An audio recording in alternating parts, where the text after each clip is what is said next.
Batal TV, la chaîne du peuple.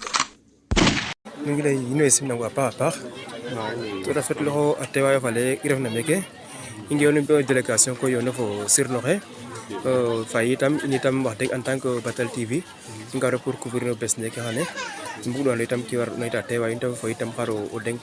xa taalibe xe andoona itam wax dëgg i njegiro dara itam ka jël na Serigne Touba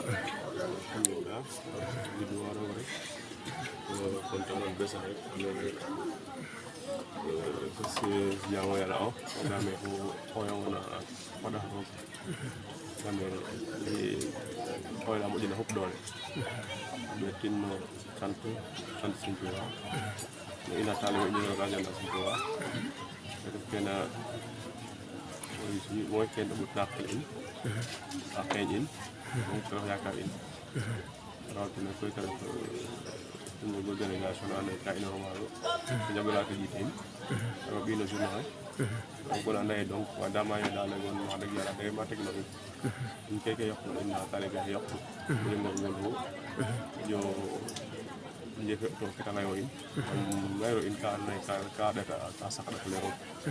lay no indek ko ko fi ona rek kala ko yama yabre pe ka ori ko ya ta yoni ko fa deg tok inshallah to imata ke hamoy amin kontane pa amin ke hamoy yota yol ko jam ko amin ñu ñaané na pa itam Batal TV ane kay bi itam pour askan ne mbassa ñaané ki pa way aussi initiative mo so no vraiment ka alternative mo so parce que développement mais non commencé développement ça mo bala ko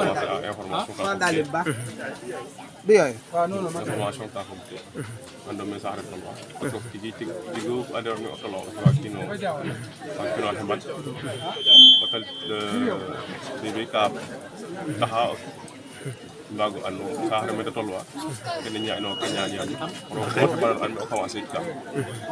kontana yote pa nya no ya sa yo pa amin de professeur